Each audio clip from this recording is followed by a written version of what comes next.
Hello guys, তো আজকে চলে এসেছি আমি তোমাদের সঙ্গে আবার একটা ছোট্ট মিনি ভ্লগ নিয়ে। তো সকালবেলায় ঘুম থেকে উঠেই এখন আমি বিছানাটাকে ক্লিন করে নিচ্ছি, কারণ বিছানাটা যদি ক্লিন না করা হয় তাহলে ঘরটা তো পুরো মেসি মেসি লাগে, আর আমার তো একদমই ভালো লাগে না।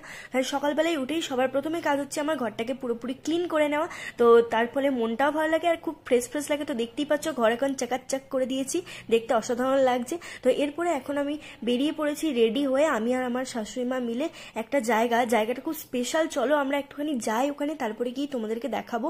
আর আমরা দুজন মিলে এখন যাচ্ছি আমাদের ওখানকার যে কুনুর নদী সেখানটা পেরোচ্ছি। আর বাসের ওয়েট না করে আমি যেহেতু টোটো পেয়ে গেছিলাম আর পাশের গ্রামে যাচ্ছি, তো সেখানেই গেছিলাম। তো এই জায়গাটা হচ্ছে একটা আশ্রম, যেটা দোমরায় অবস্থিত।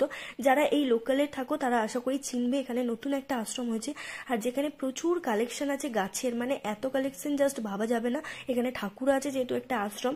তো দেখতেই পাচ্ছ এখানে গোলাপ, জবা, ডালিয়া, চন্দ্রমল্লিকা, গাঁদা, মানে এমন কোনো ফুল নেই যেটা এখানে নেই। তো এই খবরটা পেয়েই আমরা এখন চলে গেছিলাম, এখান থেকে অনেক কটা ফুল গাছ নিয়ে নিয়েছি, গোলাপ, জবা সবকিছু নিয়ে নিয়েছি।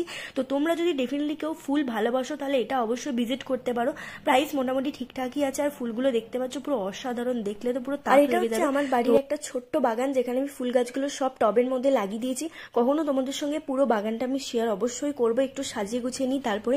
এগুলো হচ্ছে আমার বাগানের কয়েকটা ফুল তোমাদের সঙ্গে শেয়ার করলাম। তো আজকে মোটামুটি টাটা, বাই বাই।